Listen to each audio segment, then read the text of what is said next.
December 29-ന് തിയേറ്ററുകളിലെത്തുന്ന അടിയന്തരാവസ്ഥക്കാലത്തെ അനുരാഗം എന്ന ചിത്രത്തിന്റെ വിശേഷങ്ങളുമായി ഇന്ന് എന്നോടൊപ്പമുള്ളത് ചിത്രത്തിലെ സംവിധായകൻ ആലപ്പി അഷ്റഫാണ്. സർ, നമസ്കാരം.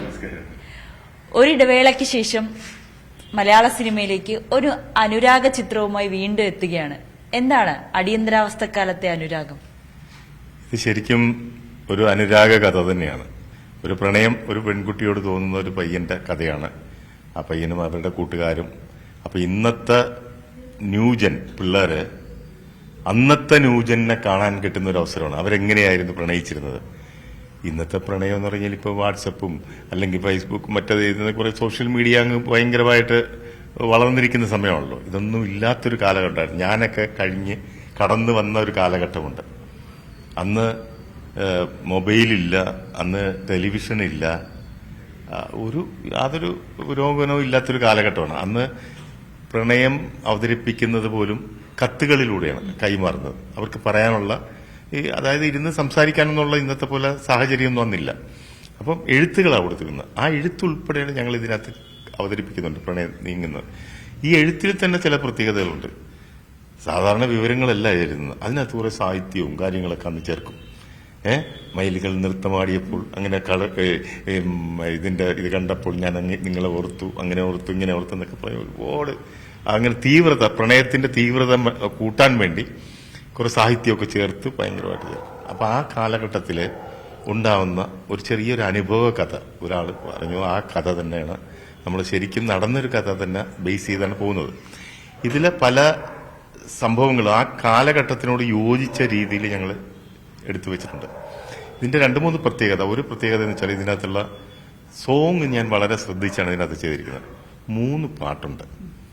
ഈ പാട്ടുകളെന്നും ഞാൻ വളരെ കെയർ ആയിട്ട് ചെയ്യാറുണ്ട്. അതാണ് ഇപ്പോഴും ഇളം മഞ്ഞിൻ കുളിരുമായൊക്കെ നിൽക്കാനുള്ള കാരണം. അപ്പൊ അതുപോലെ ഒരു പാട്ട് പാടിയിരിക്കുന്നത് ശ്രേയ ഘോഷല. അത് ബോംബെയിലാണ് ഷൂട്ട് ചെയ്തത്, റെക്കോർഡ് ചെയ്തത്. മറ്റൊരു പാട്ട് യേശുദാസാണ് പാടിയത്. അപ്പൊ യേശുദാസ് പാടണമെന്ന് തന്നെ അദ്ദേഹം 2-3 വർഷമായിട്ട് ഇപ്പോഴാണ് വന്നത്. അമേരിക്ക തന്നെയായിരുന്നു, കോവിഡിന് മുമ്പ് പോയതാണ്. ശരി, അമേരിക്ക പാടിത്തരാന്ന് പറഞ്ഞു. അങ്ങനെ അമേരിക്കയിലാണ് അത് റെക്കോർഡ് ചെയ്തത്. പിന്നെ ഒരെണ്ണം പാടിയത് ശ്വേതാ മോഹനും നജീബ് അർഷാദും ചേർന്ന് ഒരു പ്രണയഗാനം. അപ്പൊ ഈ ശ്രേയ ഘോഷലിന്റെ പാട്ടിന്റെ പ്രത്യേകത എന്ന് പറഞ്ഞാൽ അതൊരു ക്രിസ്ത്യൻ ഡിവോഷണൽ സോങ്. അവർ സിനിമയ്ക്ക് വേണ്ടി ആദ്യമായിട്ടൊരു ക്രിസ്ത്യൻ ഡിവോഷണൽ സോങ് പാടുന്നത്. ഈ ക്രിസ്ത്യൻ ഡിവോഷണൽ സോങ് ആകുമ്പോൾ എല്ലാം ബൈബിൾ വചനങ്ങൾ, അതൊക്കെ 100 ആയിരക്കണക്കിന് പാട്ടുകൾ നമ്മുടെ നാട്ടിലുണ്ട് ക്രിസ്ത്യൻ. പക്ഷെ അവര് പാടിയാൽ അതിൽ പ്രത്യേക ശ്രദ്ധ വരുമെന്ന് വിചാരിച്ചാണ് അവരെ കൊണ്ടത് പാടിച്ചത്. ഞങ്ങൾ ആദ്യം ആശാ ബോൺസിൽ വെച്ച് പാടിക്കാനാണ് പ്ലാൻ ചെയ്തത്. പക്ഷെ അവർ ഈ കോവിഡൊക്കെ വന്നപ്പോൾ വലിയ പ്രശ്നമൊക്കെ ആയതുകൊണ്ട് പിന്നെ ശ്രേയ ഘോഷലിൽ നമ്മൾ അതിലോട്ട് വരികയായിരുന്നു. ശ്രേയ ഘോഷലും കുറെ സമയമൊക്കെ എടുത്ത് കുറെ കഷ്ടപ്പെട്ടൊക്കെയാണ് അത് ചെയ്യിച്ചു തന്നത്. നമ്മൾ ബോംബെയിലായിരുന്നു റെക്കോർഡ് ചെയ്തത്. പിന്നെ ദാസേട്ടന്റെ ഇതുപോലെ അമേരിക്കയിൽ ഈ വീഡിയോ കോൺഫറൻസിൽ കൂടെ മ്യൂസിക് ഡയറക്ടർ പറഞ്ഞു കൊടുക്കും, പാടിക്കൊടുക്കും, കാണും. ഇതൊക്കെ ഇട്ടിട്ടാണ് പാടിയെടുത്തത്. അദ്ദേഹത്തിന്റെ ആ 84 വയസ്സ് ഇന്നും ആ ശബ്ദം നിങ്ങൾ കേൾക്കണം. അത്ര മനോഹരമായിട്ട് അദ്ദേഹം പാടിയിട്ടുണ്ട്. ആ പാട്ടുകൾ അങ്ങനത്തെ പ്രത്യേക പാട്ടുകളായതുകൊണ്ട് അതിനുള്ള കാരണങ്ങളുണ്ട് ഇവരൊക്കെ പാടണം എന്ന് പറയാൻ. അപ്പൊ അങ്ങനെ പാട്ടുകളുടെ ഒരു സംഭവങ്ങളുണ്ട്. അതുമല്ല ആ കാലഘട്ടത്തിന് അനുയോജിച്ച വിധത്തിലാണ് എടുത്തിരിക്കുന്നത്. കാരണം ഇതിലെ 3 പാട്ടുകൾ ഞാൻ കൊടുത്തിരിക്കുന്ന 3 മ്യൂസിക് ഡയറക്ടേഴ്സാണ്. യേശുദാസിന്റെ പാട്ട് ഒരു ആന്റണി എന്ന് പറയുന്ന ഒരാൾ അദ്ദേഹം ചെയ്യുന്നു. ശ്രേയ ഘോഷലിന്റെ പാട്ട് അഫ്സൽ യൂസഫ് ചെയ്യുന്നു. പുതിയൊരു മ്യൂസിക് ഡയറക്ടറെ ഞാൻ ഇൻട്രൊഡ്യൂസും ചെയ്തിട്ടുണ്ട്, ജയരാജ് എന്ന് പറഞ്ഞൊരു പയ്യൻ. അയാള് ഈ ശ്വേതാ മോഹന്റെയും നമ്മുടെ നജീബ് അർഷാദിന്റെയും ഡുവറ്റ് സോങ് ചെയ്തിട്ടുണ്ട്. അദ്ദേഹം പുനലൂർക്കാരനാണ്. അപ്പം ആ കൊടുത്ത ആളെ ഈ പുതിയ ആളുകളെ കൊണ്ടുവരിക എന്ന് പറയുന്നത് വളരെ കഴിവുള്ളവരെ ഞാൻ ഇൻട്രൊഡ്യൂസ് ചെയ്യണം എന്നുള്ളൊരു ആഗ്രഹം കൊണ്ട് തന്നെയാണ്. ഇതിനകത്ത് നായകൻ പുതിയ ആളെ ഞാൻ ഇൻട്രൊഡ്യൂസ് ചെയ്തിരിക്കുന്നത്. നിങ്ങൾ പടം കണ്ടു നോക്കുക. ആ നായകൻ ഭാവിയിലെ ഒരു ആക്ഷൻ ഹീറോ. ഇപ്പോഴുള്ള ഈ 20 വയസ്സും 22 വയസ്സുള്ള പയ്യന്മാരിൽ ഇത്രയധികം റിസ്ക് എടുത്ത് ഫൈറ്റും കാര്യങ്ങളൊക്കെ ചെയ്യുന്ന ഒരു പയ്യനെ നമുക്ക് കാണാനൊക്കെ ഇല്ല. അതുപോലത്തെ അത്ര പ്രൂവ് ചെയ്തിട്ടുള്ള ആളാണ് അതുപോലെ അതിനൊക്കെ. അപ്പൊ അങ്ങനത്തെ ഒരു പയ്യനെ ഇൻട്രൊഡ്യൂസ് ചെയ്തിട്ടുണ്ട്. നിഹാൽ എന്ന പേര്. ഗോപിക എന്ന് പറയുന്ന ഹീറോയിനെ ഇൻട്രൊഡ്യൂസ് ചെയ്തിട്ടുണ്ട്. വേറെ അല്ലാതെ ഒരുപാട് പുതുമുഖങ്ങളെ ഇൻട്രൊഡ്യൂസ് ചെയ്തിട്ടുണ്ട്. നല്ല കഴിവുള്ള ഒരു പയ്യനെ ക്യാമറയിൽ കൊണ്ടുവന്നിട്ടുണ്ട്, ക്യാമറമാനായിട്ട് കൊണ്ടുവന്നിട്ടുണ്ട്. ആർട്ട് ഡയറക്ടർ പുതിയ ആളെ കൊണ്ടുവന്നിട്ടുണ്ട്, പാട്ട് എഴുതിയ ആള് പുതിയ ആള്. അപ്പം മാക്സിമം എന്റെ ഇനിയുള്ള ജീവിതകാലം ഞാൻ പറയുന്നത് ഇതുപോലെ പുതുമുഖങ്ങളെ കൊണ്ടുവരിക, നല്ല കഴിവുള്ള കുട്ടികളെ കൊണ്ടുവരിക, അവർക്ക് പ്രോത്സാഹനം കൊടുക്കുക. എനിക്ക് എന്നെ സംബന്ധിച്ച് ഇനി കുറച്ച് സമയം കൂടി. ഞാൻ 3 തലമുറ കഴിഞ്ഞു വന്ന ഒരാളാണ്. എന്റെ ആദ്യ കാല പടങ്ങളെല്ലാം പ്രേമനസീർ 3 പടത്തിൽ നായകനായിട്ട് അഭിനയിച്ചിട്ടുണ്ട്, മമ്മൂട്ടി അഭിനയിച്ചിട്ടുണ്ട്, മോഹൻലാൽ അഭിനയിച്ചിട്ടുണ്ട്. ഇപ്പം ഞാൻ ആദ്യ പടം എടുക്കുന്ന സമയത്ത് അന്ന് ജനിച്ചിട്ട് പോലും ഇല്ലാത്ത പിള്ളേരാണ് ഇന്ന് എന്റെ ഹീറോയിനൊക്കെ വരുന്നത്. അപ്പൊ ഈ 3 തലമുറയും കൈകാര്യം ചെയ്യുമ്പോൾ ഞാനൊരു കാര്യം പറയുന്നു, ഇനിയുള്ളതും ഞാനിപ്പോൾ വേറൊരു പടം കൂടെ കമ്മിറ്റ് ചെയ്തിട്ടുണ്ട്. ഇപ്പം അതും പുതുമുഖങ്ങളെ തന്നെ, പുതിയ ആളുകൾ കഴിവുള്ള, പുതിയ എന്ത് കഴിവ് എല്ലാവർക്കും കൂടെ എനിക്ക് കൊടുക്കാൻ പറ്റില്ല. എന്റെ ഇതിനാവശ്യമുള്ളവരെ കഴിവുള്ള കലാകാരന്മാരെ ഞാൻ കൊണ്ടുവന്നിരിക്കും, അവരെ കൊണ്ടുവന്ന് പ്രോത്സാഹിപ്പിച്ചിരിക്കും. അതുകൊണ്ടാണ് പിന്നെ നമ്മൾ ഈ ക്രിസ്മസ് തന്നെ റിലീസ് ചെയ്യാൻ ഈ പടം എന്തുകൊണ്ടാണ് ഈ വലിയ വലിയ പടങ്ങളുടെ കൂടെ ഈ സിംഹം കൂട്ടത്തിന്റെ കൂടെ ആട്ടിൻകുട്ടിയെ ഇറക്കി വിടുന്ന പോലെ ഇറക്കി വിടേണ്ട കാര്യമുണ്ടെന്നൊക്കെ ചോദിക്കുന്നതോട് വലിയ അപ്പം ഞാൻ പറയുന്നതല്ല. ഇത് ഈ പടം ഈ ക്രിസ്മസ് മൂഡുള്ള ഒരു പടമാണ്. 100% ക്രിസ്ത്യൻ ക്യാരക്ടേഴ്സ് അതിനകത്ത് മുഴുവൻ. ഒരു മറ്റുള്ള ക്യാരക്ടേഴ്സ് ഒരു ക്രിസ്ത്യൻ ഗ്രാമവും അവിടുത്തെ നടക്കുന്ന ഒരു പള്ളിയും അങ്ങനെയുള്ള സംഭവമാണ് കഥ. അപ്പൊ അത് എപ്പോഴും പിന്നെ 2 ഡിവോഷണൽ സോങ് ഉണ്ട് അതിനകത്ത്. അപ്പൊ ഇതെല്ലാം വെച്ച് നോക്കുമ്പോൾ ഒരു ക്രിസ്മസ് മൂഡിനുള്ള ക്രിസ്ത്യൻ ഒരു പടമാണ്. അതുകൊണ്ടാണ് ഞങ്ങൾ ഈ ക്രിസ്മസ് ന്യൂ ഇയർ റിലീസും വെച്ചിരിക്കുന്നത്. അത് കഴിഞ്ഞാൽ അതിന്റെ ഒരു കുറച്ചുകൂടെ മെറിറ്റ് നമുക്ക് ഈ സമയത്താണെന്ന് വിശ്വസിച്ചുകൊണ്ടാണ് ചെയ്യുന്നത്. പിന്നെ ഇതിനകത്ത് ഒരു പള്ളിയിലെ അച്ഛന്റെ ഒരു ക്യാരക്ടറുണ്ട്, ത്രൂ ഔട്ടാണ് ആ ക്യാരക്ടർ. അപ്പൊ ഞങ്ങള് പിന്നെ ഞാൻ പറഞ്ഞു, ഇപ്പോഴും നിർമ്മാതാക്കളോട് പറഞ്ഞു, ഇതുപോലെ ഗുരിയച്ചനും പിന്നെ ടൈറ്റസുമാണ്, 2 പേരെടുത്തും പറഞ്ഞു, ഈ അച്ഛന്മാരിൽ ഒരുപാട് കലാകാരന്മാരെ നമ്മൾ കാണുന്നുണ്ട്. ഈ ടി വിയിലൊക്കെ കാണാം, ഭയങ്കരമായിട്ട് പാടും അച്ഛന്മാര്, മനോഹരമായിട്ട് പാടുന്ന അച്ഛന്മാര്, മനോഹരമായിട്ട് ഇൻസ്ട്രുമെന്റ് വായിക്കുന്ന അച്ഛന്മാര്, മനോഹരമായിട്ട് അഭിനയിക്കുന്ന അച്ഛന്മാരൊക്കെ. ഒരു അച്ഛനെ കിട്ടിയാൽ നമുക്ക് കറക്റ്റായിരിക്കും. ഇതിന് ഒരു അച്ഛനെ തന്നെ ഓർമ്മ. ഞങ്ങൾ അന്വേഷണം ആരംഭിച്ച് ലാസ്റ്റ് ഒരു അച്ഛനെ കിട്ടി. പോൾ അമ്പുക്കൻ എന്നാണ് അദ്ദേഹത്തിന്റെ പേര്. അദ്ദേഹം തൃശ്ശൂർക്കാരന, എറണാകുളം രൂപതയിൽ ജോലി ചെയ്യുന്ന ഒരു പള്ളി വികാരിയാണ്. അതിന്റെ ഒരുപാട് കടമ്പകളുണ്ട്. അച്ഛനെ കിട്ടണമെങ്കിൽ അച്ഛനെ ഒക്കെ ചെയ്തു, പിന്നെ സഭയുടെ പെർമിഷൻ മേടിക്കണം. അങ്ങനെ പിതാവിനെ പോയി കണ്ടു, പിതാവിനെ കണ്ട് ഇതിനെ ബോധ്യപ്പെടുത്തി. അപ്പം ഈ സംഭവം എന്ന് വെച്ചാല് ഇവിടെ ഈ പിതാവ് ആദ്യം പറഞ്ഞൊരു കാര്യമുണ്ട്. ആൻഡ്രൂസ് താഴത്ത് പിതാവിന്റെ അടുത്താണ് ഞാൻ ചെന്നിട്ട് പറയുമ്പോൾ അദ്ദേഹം പറയുന്നത്, ഞങ്ങളുടെ കയ്യിൽ നിന്നൊക്കെ പള്ളിയൊക്കെ വായിച്ച് ഷൂട്ടിംഗ് എന്നൊക്കെ പറയും പെർമിഷനൊക്കെ മേടിച്ചോണ്ട് പോകും. പെർമിഷൻ മേടിച്ചോണ്ട് പോയിട്ട് ഇവർ ചെയ്യുന്ന പണിയെന്ന് വെച്ചാൽ ഞങ്ങളെ കളിയാക്കുക, അച്ഛന്മാരെ കളിയാക്കുക, പള്ളി കളിയാക്കുക. നമ്മുടെ ക്രിസ്ത്യാനി ഇതാണ് ചെയ്ത മുഴുവൻ. അതുകൊണ്ട് ഒരൊറ്റ പള്ളി കൊടുക്കത്തില്ല, സിനിമാ സംബന്ധമായ ഒന്നും പറ്റത്തില്ലെന്ന് പറഞ്ഞു. അങ്ങനെ തരാൻ അവർക്ക് താല്പര്യമില്ലെന്ന് പറഞ്ഞു. ഞാനിതെല്ലാം പറഞ്ഞ് മനസ്സിലാക്കി അദ്ദേഹത്തിൻ്റെ അടുത്ത്. ഇങ്ങനെയാണ് ഞങ്ങൾ ഈ ക്രിസ്ത്യൻ നന്മകളുണ്ടല്ലോ, ഒരു ക്രിസ്ത്യൻ എന്റെ ഒരു സഹോദര മതം എന്ന് വെച്ചാൽ ഞാനൊരു അന്യമതസ്ഥനാണ്. പക്ഷെ നമ്മൾ മറ്റു മതങ്ങളെ എങ്ങനെ ബഹുമാനിക്കണം, അവരെ എങ്ങനെ കാണണം എന്നുള്ളതാണ് ഞാൻ ഈ പടത്തിൽ കാണിച്ചു കൊടുത്തിരിക്കുന്നത്. അവരുടെ നന്മകൾ, അവർ ചെയ്യുന്ന നല്ല പ്രവൃത്തികൾ, അതെല്ലാം നമ്മൾ നല്ലപോലെ ഇതിനകത്ത് അവതരിപ്പിച്ചു. ഈ വിവരമൊക്കെ പറഞ്ഞപ്പോൾ അദ്ദേഹം പിതാവ് എന്നെ വിശ്വാസത്തിലെടുത്തു, എന്നെ പൂർണ്ണമായിട്ട് വിശ്വസിച്ചു. അങ്ങനെ തന്നു. ആ ഒരു അച്ഛനെ കിട്ടിയത് കാരണം എനിക്ക് അതിമനോഹരമായിട്ട് പള്ളിയിലകത്തുള്ള സീനൊക്കെ ചിത്രീകരിക്കാൻ പറ്റി. കാരണം എനിക്കൊന്നും അറിയില്ലല്ലോ ഇതിനെപ്പറ്റി, കുർബാനയായാലും മറ്റു കാര്യങ്ങളും അതിനെപ്പറ്റിയൊന്നും വലിയ ജ്ഞാനമൊന്നുമില്ല. ഈ സിനിമയിലൊക്കെ പലപ്പോഴും തെറ്റിച്ചൊക്കെ കാണിക്കാറുണ്ടെന്ന് പറഞ്ഞു. ഇതെല്ലാം കൃത്യമായിട്ട് ഓരോ കാര്യങ്ങളും ഭംഗിയായിട്ട് എടുക്കാനും പിടിക്കാനും എല്ലാം പറ്റും. അപ്പം ഞങ്ങളുടേതായ രീതിയിൽ ഇതിന്റെ പിന്നെ ആർഭാടങ്ങളെല്ലാം കട്ട് ചെയ്തിട്ടാണ് ഒരു പടമായിരുന്നത്. വെറുതെ അപ്പൊ പിള്ളേർ വന്ന് പറയും, അവിടെ സാറേ ആദ്യമായിട്ടാണ് ഞങ്ങൾ കാരവൻ ഇല്ലാത്ത പടം വർക്ക് ചെയ്യുന്നത്. കാരവനില്ല, 5 സ്റ്റാർ ഇല്ല, ഫ്ലൈറ്റ് ഇല്ല, എല്ലാം പടത്തിന് എന്ത് വേണം അതെല്ലാം ഞങ്ങൾ മുടക്കിയിട്ടുണ്ട്. അത് കാണിക്കുന്നുണ്ട്. പഴയ കാലഘട്ടം ഇന്നത്തെ തലമുറക്കാർക്ക് അന്നത്തെ തലമുറ കാണാൻ, അന്നത്തെ തലമുറയിലൂടെ കഴിഞ്ഞു വന്നവർക്ക് അത് വീണ്ടും ഒന്ന് അയവിറക്കാനും പറ്റുന്ന ഒരു കൃത്യമായ ചിത്രമാണിത്. അതന്നെ ഈ ഒരു കാലഘട്ടത്തില് ഈ അടിയന്തരാവസ്ഥ സമയം റീക്രിയേറ്റ് ചെയ്യാന്ന് പറയുന്നത് അല്പം ഡിഫിക്കൽട്ടി ആയിട്ടുള്ള ഒരു സംഭവമാണ്. അതിനെ എങ്ങനെയാണ്, ആ ഒരു എക്സ്പീരിയൻസ് എങ്ങനെയാണ്, അതിനെ എങ്ങനെയാണ് സാർ ഹാൻഡിൽ ചെയ്തത്? ഇത് ഇപ്പം പറയുന്ന പോലെ ഈ അടിയന്തരാവസ്ഥ എന്ന് വെച്ചാൽ ഇതൊരു പൊളിറ്റിക്കൽ സിനിമയല്ല. അപ്പൊ അതുകൊണ്ട് രാഷ്ട്രീയപരമായുള്ള സംഭവങ്ങൾ ഇത് കഥ കടന്നു പോകുമ്പോൾ ചില സൂചനകൾ നമ്മൾ കൊടുക്കുന്നുണ്ട്. അപ്പൊ അടിയന്തരാവസ്ഥ അനൗൺസ് ചെയ്യുന്നു, അടിയന്തരാവസ്ഥ ഇത് പോലീസിന്റെ ചില മർദ്ദന രീതികൾ, അറസ്റ്റ് ചെയ്യലും അങ്ങനെയൊക്കെയുള്ള സംഭവങ്ങളൊക്കെ കുറച്ചായിട്ട് കൊടുക്കുന്നുണ്ട് കാലഘട്ടത്തിന്റെ. പക്ഷെ കൂടുതലും നമ്മൾ പോകുന്ന ആ കാലഘട്ടത്തിൽ നടന്നതുകൊണ്ട് ഞങ്ങൾ അങ്ങനെ ഒരു പേര് അങ്ങനെ സജസ്റ്റ് ചെയ്യുന്നേ. പെട്ടെന്ന് ഇപ്പം നമ്മൾ 75 പ്രണയകഥ എന്നുള്ള പേര് ഇടുന്നതിനേക്കാളും നല്ലത് ആ കാലഘട്ടത്തിൽ 75 ഇത് അനൗൺസ് ചെയ്യുന്നത് അടിയന്തരാവസ്ഥ.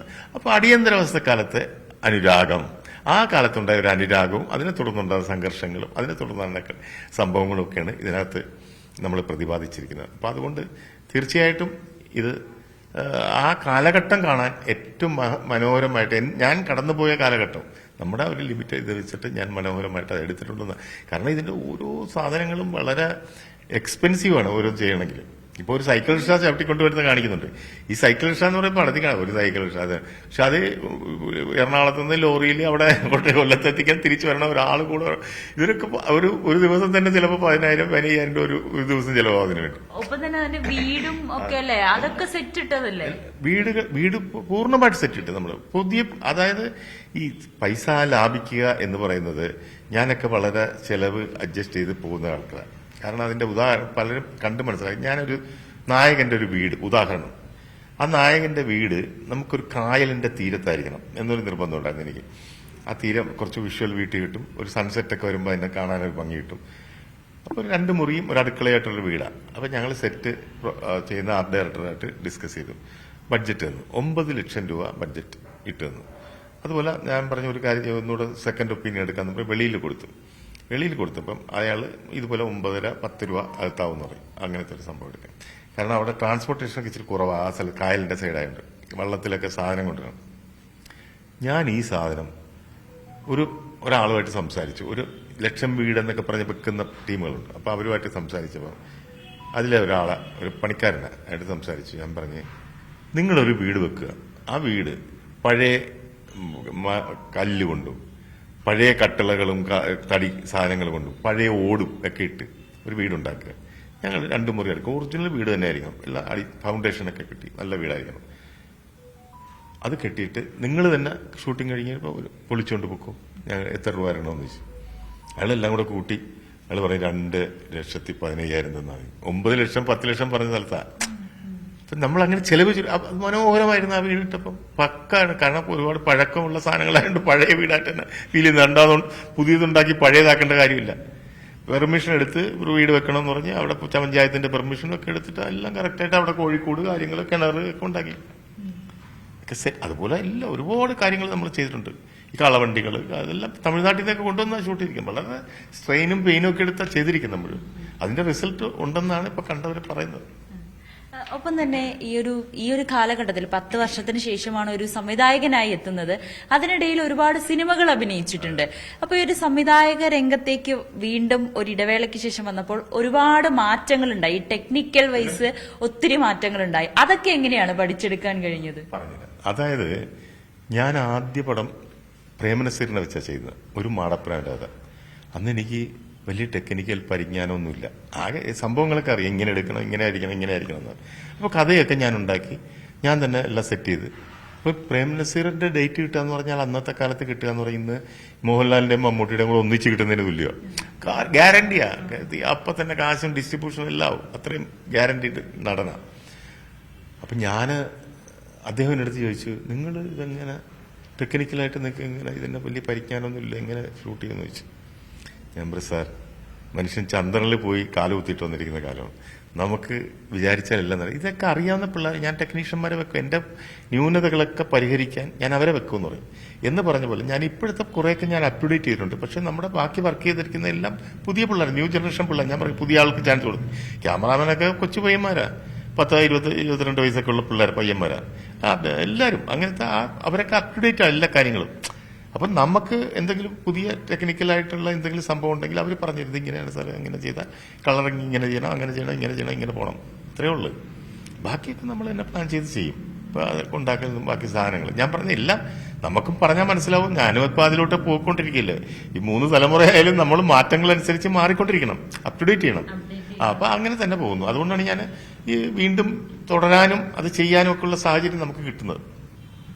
ഒപ്പം ഈ സാറിന്റെ ഒരു കുറച്ച് പഴയ കാര്യം, അതായത് ഒരു കരിയർ സ്റ്റാർട്ട് ചെയ്യുന്ന ഒരു കാലഘട്ടത്തിലേക്ക് പോയാൽ ഒരു മിമിക്രി ആർട്ടിസ്റ്റായിട്ടാണ് വന്നത്. അതിനുശേഷം ആലപ്പി അഷ്റഫ് എന്നൊരാളെ പ്രേക്ഷകർ കുറച്ചുകൂടി തിരിച്ചറിഞ്ഞത് അല്ലെങ്കിൽ മനസ്സിലാക്കിയതൊക്കെ ജയന്റെ സിനിമകൾക്ക് ഡബ് ചെയ്തെന്നൊരു വ്യക്തി എന്ന നിലയിലായിരിക്കും. അതെങ്ങനെയാണ് ആ ഒരു മേഖലയിലേക്ക് അല്ലെങ്കിൽ ജയന്റെ സിനിമകൾക്ക് ഡബ് ചെയ്യുന്നൊരു മേഖലയിലേക്ക് വന്നത് എപ്പോഴായിരിക്കും?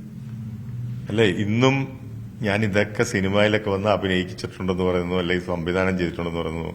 പക്ഷെ ഇന്നും എന്നെ ആളുകൾ കാണുമ്പോൾ, റോഡിലൊക്കെ കാണുമ്പം ഓട്ടോറിക്ഷക്കാരായാലും തൊഴിലാളികളായാലും സാധാരണക്കാരായാലും പറയുന്നത്, ജയന് ജബ് ചെയ്ത ആളല്ലേ, ജയന്റെ ശബ്ദം അതിന്റെ ആള് അതിന് പറയാൻ ആളെ വിളിച്ചു കൊടുത്തു, ജയന്റെ ആ ജയനോടുള്ള ക്രേസ് എന്ന് പറഞ്ഞാൽ അതിഭയങ്കരമാണ്. ഇപ്പോഴും ഉണ്ടത്. കുറെ ഒരു ഭയങ്കരമായിട്ട് മാറിയിട്ടില്ല ഇന്നും. അത്രയും സാഹസികനായിരുന്നു അദ്ദേഹം. അദ്ദേഹത്തിന്റെ ശബ്ദത്തിനൊരു ഗാംഭീര്യത ഉണ്ടായിരുന്നു, ഒരു പൗരുഷമുണ്ടായിരുന്നു. ഒരു എടാ ചെറുക്കാന്ന് വിളിക്കുന്നതിന് പകരം ഡേ പയ്യൻ എന്ന് വിളിച്ചാൽ അതിനകത്തൊരു മുഴക്കമാണ്. അപ്പൊ അങ്ങനെയാണ് അദ്ദേഹം ചെയ്തിരുന്നത്. അപ്പൊ അദ്ദേഹം മരിക്കുമ്പോൾ ഒരു 4 പടങ്ങൾ, കോളിളക്കം, ആക്രമണം, അറിയപ്പെടാത്ത രഹസ്യം, മനുഷ്യ മൃഗം, 4 പടങ്ങളിൽ ശബ്ദം കൊടുക്കാതെയാണ് അദ്ദേഹം മരിച്ചുപോയത്, നമ്മളെ വിട്ടുപോയത്. അപ്പൊ അത് കഴിഞ്ഞപ്പോൾ ഇതിനെപ്പറ്റി ആലോചിച്ച് അന്ന് ഞാനല്ലാതെ രണ്ടാമതൊരു ഓപ്ഷൻ ഇല്ല കേരളത്തിൽ, വേറൊരാളില്ല. കാരണം അങ്ങനെ ചെയ്യാൻ പറ്റുമെന്ന് ചിന്തിച്ചിട്ട് പോലില്ല ജനം അന്ന്. ഞാൻ അതുകൊണ്ട് അതിന്റെ കാരണം എന്ന് വെച്ചാൽ ഞാൻ ഉണ്ടാക്കിയെടുത്ത മിമിക്രിയുടെ ഒരു വഴിയുണ്ട്, പാത.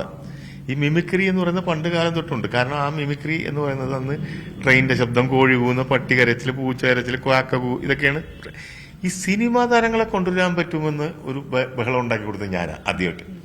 ഇതെല്ലാം കവർ ചെയ്തിട്ട് അന്നത്തെ കെ പി ഉമ്മറും അല്ലെങ്കിൽ പ്രേമനസീറും ബാബരും ഒരു വലിയ താരനിരയാണ് ഞാൻ അന്ന് അണിനിരത്തിയത്. അങ്ങനെയാണ് എനിക്ക് 75-ൽ യൂണിവേഴ്സിറ്റി തലത്തിൽ മിമിക്രിക്ക് വേണ്ടി ആദ്യമായിട്ടൊരു മത്സരം ഉണ്ടാക്കിയപ്പോൾ എനിക്ക് 1ാം സമ്മാനം കിട്ടുന്നത്. അത് കഴിഞ്ഞ് 82-ലൊക്കെയാണ് കലാഭവനും അവരൊക്കെ ഉണ്ടാവുന്നത്.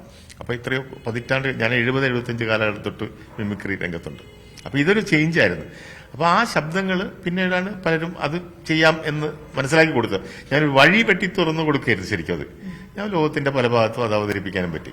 അപ്പൊ അന്നത്തെ സമയത്ത് ജയൻ മരിക്കുമ്പോൾ രണ്ടാമതൊരു ഓപ്ഷൻ ഇല്ല. അപ്പൊ അവരോട് വെച്ച ഒരു കണ്ടീഷൻ എന്ന് പറയുന്നത്, ശബ്ദം നിങ്ങളാണ് നൽകിയത് എന്നുള്ളത് വെളിയിൽ പറയാൻ പാടില്ല, സീക്രട്ട് ആയിരിക്കണം, വളരെ രഹസ്യമായിട്ടാണ് ചെയ്യുന്നത്. അപ്പൊ ഞാൻ ചോദിച്ച പൈസ തരുന്നു, എല്ലാം തരുന്നു, എല്ലാ സൗകര്യവും തരുന്നു, പറയാൻ പാടില്ല. ഈ കോളിളക്കം എന്നുള്ള പടമെല്ലാം കണ്ട് ആൾക്കാര് അന്ന് മുൻവിധിയോടെ ഞാനാണ് ചെയ്തതെന്ന് അറിഞ്ഞിരുന്നെങ്കിൽ അവർ മുൻവിധിയോടെ പടം കാണും, അവരുടെ കളക്ഷനെ ബാധിക്കും. അന്നെല്ലാരും ജയൻ തന്നെയെന്ന് പൂർണ്ണമായിട്ട് വിശ്വസിച്ച പടം കണ്ട് ഇറങ്ങിപ്പോയി കൈയടിച്ച്. ഇങ്ങനെ ചിന്തയില്ല. എത്രയോ പതിറ്റാണ്ട് കഴിഞ്ഞാണ് ഞാനാണെന്ന് അറിയുന്നത്. ഞാൻ ആ വാക്ക് പാലിക്കുകയും ചെയ്തു. ഞാൻ ആരുടെ പറയാനോ അല്ലെങ്കിൽ ഞാനാണ് ചെയ്തത് വീരവാദം അടിക്കാനോ ഒന്നും പോയില്ല. അവരുടെ അത് കറക്റ്റ് അവരുടെ കളക്ഷനെയൊക്കെ ബാധിക്കും. അങ്ങനെ ആ 4 പടവും കളക്ട് ചെയ്ത് പോയി. ഇന്നും അത് പേര് എനിക്കുണ്ട്, അത്രേ ഉള്ളൂ. അജയന്റെ ശബ്ദം കൊടുത്ത ഒരു മഹാഭാഗ്യമായിട്ട് ഞാൻ കാണുന്നു. ഒപ്പം ഈ ഒരു മലയാള സിനിമ ഇപ്പോൾ ഒരു പാൻ ഇന്ത്യൻ ലെവലിലേക്ക് മാറിക്കഴിഞ്ഞു. നിങ്ങളൊക്കെ തുടക്കക്കാരാണ്. മലയാള സിനിമയുടെ ഒരു തുടങ്ങുന്നത് നിങ്ങളിലൂടെയൊക്കെ ആയിരുന്നു. അപ്പോൾ മലയാള സിനിമ ഇപ്പൊ എത്തി നിൽക്കുന്ന ആ ഒരു ഘട്ടത്തെ അത് എത്രത്തോളം അഭിമാനത്തോടെയാണ് നോക്കിക്കാണുന്നത്? എന്നിൽ നമ്മളെല്ലാം കൂടെ ഒന്നുമല്ല മലയാള സിനിമ തുടങ്ങുന്ന വളരെ മഹാരഥന്മാരും ഒരു വഴി കാണിച്ചു തന്നിട്ടുണ്ട്. അതിൽ കൂടെ പൊയ്ക്കൊണ്ടിരിക്കുന്ന നമ്മളിന്നും ആരാധിക്കുന്ന ഒരുപാട് പേരുണ്ട് അതിൽ. അപ്പൊ അവരെല്ലാം ഉണ്ടാക്കി വെച്ച വഴി, നമ്മളൊക്കെ അതിനകത്ത് ചെറിയ പുൽത്തകടി ഇത് മാത്രമേ ഉള്ളൂ. അപ്പോ ഞാൻ ഈ പാൻ ഇന്ത്യൻ സിനിമയിലോട്ട് കിടക്കുന്നത് പറയുമ്പോൾ, ഞാനിപ്പോ ഒരു പടം ചെയ്യുമെന്ന് നേരത്തെ പറഞ്ഞില്ലേ, ഞാനത് പ്ലാൻ ചെയ്യുന്നത് ശരിക്കും ഒരു പാൻ ഇന്ത്യൻ പടമാണ്. അത് എല്ലാ ഭാഷയിലും പോകത്തക്ക രീതിയിൽ ഒരു സബ്ജക്റ്റ് ഉണ്ടാക്കിയിട്ട് അതെങ്ങനെ ചെറിയ ബഡ്ജറ്റിൽ എടുക്കാം, എങ്ങനെ വലിയ ആർഭാടങ്ങളൊന്നും ഇല്ലാതെ നമ്മൾ പടം നല്ല പക്കായിരിക്കണം അതിനകത്ത്. അതാണ് ഞാൻ പറഞ്ഞത്. അതിന്റെ സംഭവങ്ങളിലോട്ട് ഞാൻ കടന്നു കഴിഞ്ഞു. അതൊരു സബ്ജക്റ്റ് ലോകത്തിന്റെ എവിടെ കണ്ടാലും ഇഷ്ടപ്പെടുന്ന ഒരു സബ്ജക്റ്റാണ് അത്. അങ്ങനത്തെ കോമൺ ആയിട്ടൊരു സബ്ജക്റ്റ് ആദ്യം തിരഞ്ഞെടുക്കേണ്ടതാണ്. പിന്നെ അതിനെ എങ്ങനെ നമ്മൾ എടുക്കാം എന്ന് പറഞ്ഞാൽ പുതിയൊരു രീതിയിലാണ് ഞാൻ ആ പടത്തിനെ കൊണ്ടുവരുന്നത്. കാരണം നിങ്ങൾ ഇപ്പം ഏത് പടം എടുത്താലും, നിങ്ങൾ ഒരു ഹിന്ദി പടം എടുത്താലും തമിഴ് എടുത്താലും മറ്റേ പാൻ ഇന്ത്യൻ എടുത്താലും അത് അവരുടെ പടം തന്നെയായിരിക്കും. ഡബ് ചെയ്ത് മാറ്റി അതല്ല. നിങ്ങൾ ഹിന്ദി കണ്ടാൽ ഹിന്ദി ആയിരിക്കും, അതിനകത്ത് ബോർഡ് വരെ ഹിന്ദി ആയിരിക്കും കാണുന്നത്.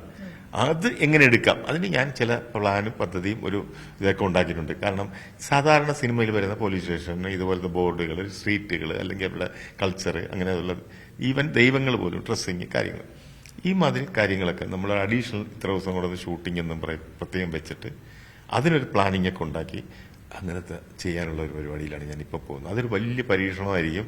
അത് നമുക്കത് ത്രോ ചെയ്ത് അതിന്റെ കൊടുത്താലും, വീഡിയോ റൈറ്റ്സ് കൊടുത്താൽ പോലും നമുക്ക് അതിന്റെ ഇൻവെസ്റ്റ്മെന്റ് ലാഭം വരുന്ന രീതിയിലാണ് ഞാനൊരു 5 ഭാഷയൊക്കെ ഉദ്ദേശിച്ചാണ് പോകുന്നത്.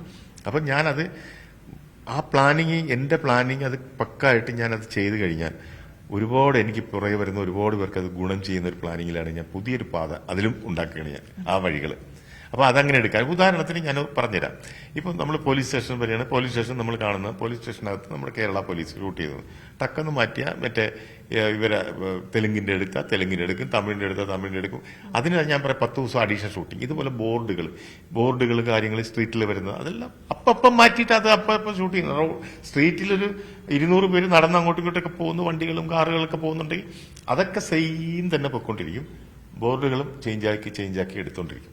ഇങ്ങനെയൊക്കെയുള്ള ഞാൻ ഉദാഹരണം പറഞ്ഞുള്ളൂ. ഇതുപോലെ കുറെ സ്ട്രെയിൻ എടുക്കുന്നതും പെയിൻ എടുക്കുന്നതുമായിട്ട് കുറെ പരിപാടികൾ ഞാൻ ആസൂത്രണം ചെയ്തിട്ടുണ്ട്. അതിനൊക്കെ കൃത്യമായ ഇതെല്ലാം ഉണ്ടാക്കി അതിന്റെ പ്ലാനിംഗ് ഒക്കെ വെച്ചിട്ട് അതിനോട്ട് നീങ്ങിക്കൊണ്ടിരിക്കുകയാണ്. ഈ പടത്തിന്റെ തിരക്ക് കഴിഞ്ഞാൽ ഇത് റിലീസിങ് കഴിഞ്ഞാൽ ആ പടക്ക് തുടങ്ങുകയും ചെയ്യും. എന്തായാലും ആ സിനിമയ്ക്ക് വേണ്ടി പ്രേക്ഷകർ കാത്തിരിക്കും. ഒപ്പം തന്നെ ഈ ഒരു OTTയുടെ കാലഘട്ടമാണ്. അപ്പോ പ്രേക്ഷകരെ തിയേറ്ററുകളിലേക്ക് എത്തിക്കേണ്ടത് ഒരു ഉത്തരവാദിത്തമായി മാറിക്കഴിഞ്ഞു. അപ്പൊ അനുരാഗം, ഈ ഒരു സിനിമ അടിയന്തരാവസ്ഥ കാലത്തെ അനുരാഗം തിയേറ്ററുകളിൽ പ്രേക്ഷകരെ എന്തിനു വന്ന് കാണണം എന്നുള്ളൊരു ചോദ്യത്തിന് എന്തായിരിക്കും പറയാ? അല്ല, ഇത് ഞാൻ പറയല്ലോ, ഈ സിനിമയിൽ ഒരുപാട് പ്രത്യേകത ഞാൻ പറഞ്ഞു. പിന്നെ ഇതിനകത്ത് ആ കാലഘട്ടം അതൊരു കഥയിലൂടെ പറഞ്ഞ് മനസ്സിലാക്കുന്നു. ഇതിന്റെ ക്ലൈമാക്സും ഒക്കെ വ്യത്യസ്തമായിട്ടാണ് എടുത്തിരിക്കുന്നത്. ഞാനിപ്പം നിന്നിഷ്ടത്തിന്റെ ക്ലൈമാക്സ് എടുത്തപ്പോൾ ആളുകൾ പറഞ്ഞു അങ്ങനെ എടുത്താൽ മോഹൻലാലിനെ കൊല്ലുന്ന കാരണമുണ്ട്, അത് ആവശ്യമുണ്ട്, അതാണ് ഇതാണെന്നെല്ലാം പറഞ്ഞ് ഒരുപാട് പേര് എടുത്തുകൊണ്ട്. പക്ഷെ ഞാൻ പറയാം, അത് ഒരു നൊമ്പരമായിട്ടിരിക്കണമെങ്കിൽ മോഹൻലാൽ മരിക്കണമെന്ന് പറയാം ആ പടത്തിൽ. അങ്ങനെ തീരുമാനമെടുത്തിട്ട് ആ പടത്തിൽ അങ്ങനെ ചെയ്തത്. അതുപോലെ ചെറിയ ക്ലൈമാക്സിലൊക്കെ ചില വ്യത്യാസങ്ങളും കാര്യങ്ങളൊക്കെ ഇതിനകത്ത് ചെയ്തിട്ടുണ്ട്. പ്രേക്ഷകർ ഇഷ്ടപ്പെടുമെന്ന് വിചാരിച്ച് തന്നെ എടുക്കുന്നത്. പിന്നെ ഇതിനകത്ത് എനിക്ക് പ്രേക്ഷകരോട് പറയാനുള്ളത്, ഞാൻ ഒരു പറ്റം കലാകാരന്മാര്, ഞാൻ പറയല്ലോ, അഭിനേതാക്കൾ, ക്യാമറമാനായാലും മറ്റേ ആർട്ട് ഡയറക്ടറായാലും പിന്നെ മ്യൂസിക് ഡയറക്ടറായാലും അഭിനയിക്കുന്ന ഈ നായകനായാലും നായിക, ഇങ്ങനെ ഒരു പറ്റം കലാകാരന്മാർക്ക് മലയാള സിനിമയിലേക്ക് കടന്നു കയറാനുള്ള ഒരു കൽപ്പടവ് ഞാൻ കെട്ടിക്കൊടുക്കുകയാണ്. ഒരു പടവുണ്ടാക്കി കൊടുക്കുകയാണ്. അവർ ചവിട്ടി കയറിപ്പോകണം. ആ കയറിപ്പോകുന്നവിടെ ഈ പ്രേക്ഷകരുടെ സപ്പോർട്ട് 100% ഉണ്ടാവും. ഞാൻ വീണ്ടും കൊണ്ടുവരാൻ വേണ്ടിയിരിക്കുകയാണ്. ഇനിയും പുതുമുഖങ്ങളെ വെച്ച് പടം ചെയ്യും. കാരണം ഇതൊരു ചലഞ്ചായിട്ട് ഞാൻ എടുത്തിരിക്കും. ഇനിയുള്ള എന്റെ ജീവിതം, നിങ്ങൾ ധൈര്യമായിട്ട് പറഞ്ഞു, ഇനിയുള്ള എന്റെ ലൈഫ് ഞാൻ എന്നെ കൊണ്ട് കഴിയുന്ന എല്ലാം പുതുമുഖങ്ങളെ കയറ്റും കൊണ്ടുവന്നിരിക്കും. ഇത് അടുത്ത പടം എടുക്കണം, അതും വീണ്ടും അത് തന്നെയായിരിക്കും. ഒരിക്കലും ഞാൻ ഈ സൂപ്പർ സ്റ്റാറുകളുടെ പുറകെയോ അല്ലെങ്കിൽ എനിക്കൊരു പടം എടുക്കണം ആരുടെയെങ്കിലും പുറകെ വലിയ അവരുടെ ഇതിൽ പൊക്കോട്ട്. നമ്മൾ നമ്മുടേതായ ഒരു പാത ഉണ്ടാക്കി നമ്മൾ അതിലൂടെ സഞ്ചരിക്കുന്നു. അങ്ങനെ പോയാണ് ഞാൻ അന്നും മിമിക്രിക്കൊക്കെ പേരെടുത്തത്. ആ കാലഘട്ടത്തിൽ ഒറ്റയ്ക്കാണെന്ന് ഇത് എനിക്കാരും വേറെ ആരും ഇല്ലായിരുന്നു എന്ന് പറഞ്ഞാൽ പുതിയ രീതിയിൽ പുതിയ റൂട്ട് ഏൻ വഴി തനി വഴി എന്ന് പറയുന്ന പോലെ പോകുന്നു. അപ്പം ഈ പുതിയ സിനിമകളൊക്കെ ചെയ്യുന്നുണ്ടോ? അഭിനയം ഏതൊക്കെയാ പുതിയ ചിത്രങ്ങൾ വരാനിരിക്കുന്നത്? ഞാൻ ഇതിനകത്ത് ഒരു ക്യാരക്ടർ ചെയ്തിട്ടുണ്ട്. അത് ചെയ്യാൻ അതും കാരണം ഇത് തന്നെ. മറ്റുള്ളവരടുത്തൊക്കെ ചോദിക്കുമ്പോൾ ഭയങ്കര എമൗണ്ട് 15 ലക്ഷം 20 ലക്ഷം ഒക്കെ ശരി എന്നാ വിചാരിച്ച് ഇത് അത്രയും നമുക്കുണ്ടെങ്കിൽ അത് വേറെ എന്തെങ്കിലും പടത്തിൽ റിച്ച്നെസ് കൂട്ടാലോ. അതിനകത്തൊരു ക്യാരക്ടർ എന്ന് പറഞ്ഞാൽ ഈ അന്നത്തെ കാലത്ത് അതൊക്കെ നടന്ന എല്ലാം നിങ്ങൾ ഓരോ സീൻ കാണുമ്പോഴും ഇങ്ങനെ ഉണ്ടാ എന്ന് വിചാരിക്കുന്ന പല സാധനങ്ങളും നടന്നതായത് യഥാർത്ഥത്തിൽ ഞാൻ നേരിട്ട് കണ്ടിട്ടുള്ള അല്ലെങ്കിൽ അനുഭവിച്ചിട്ടുള്ള അല്ലെങ്കിൽ അറിഞ്ഞിട്ടുള്ള കാര്യങ്ങളാണ്.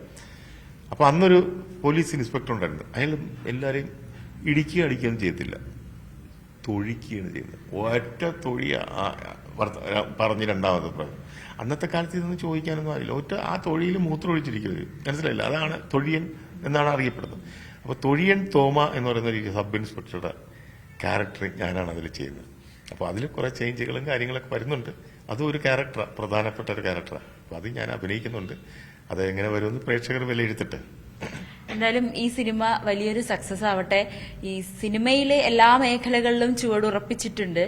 ഈ സിനിമാ താരങ്ങളെ രാഷ്ട്രീയത്തിലേക്ക് ഇറങ്ങുന്ന ഒരു ട്രെൻഡ് കൂടിയാണ്. അപ്പൊ നമുക്കിനി രാഷ്ട്രീയത്തിലും പ്രതീക്ഷിക്കാമോ?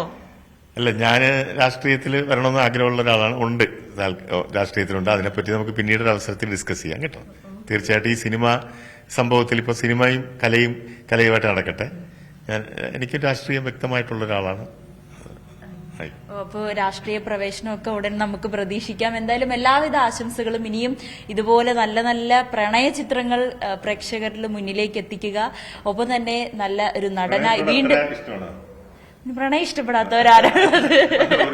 പ്രണയിക്കാത്തതാരാളുള്ളത്? അപ്പൊ തീർച്ചയായും അപ്പൊ എല്ലാവിധ ആശംസകളും നേരുന്നു. തിയേറ്ററിലെ വലിയൊരു ഹിറ്റ് ആവട്ടെ സിനിമ. Thank you.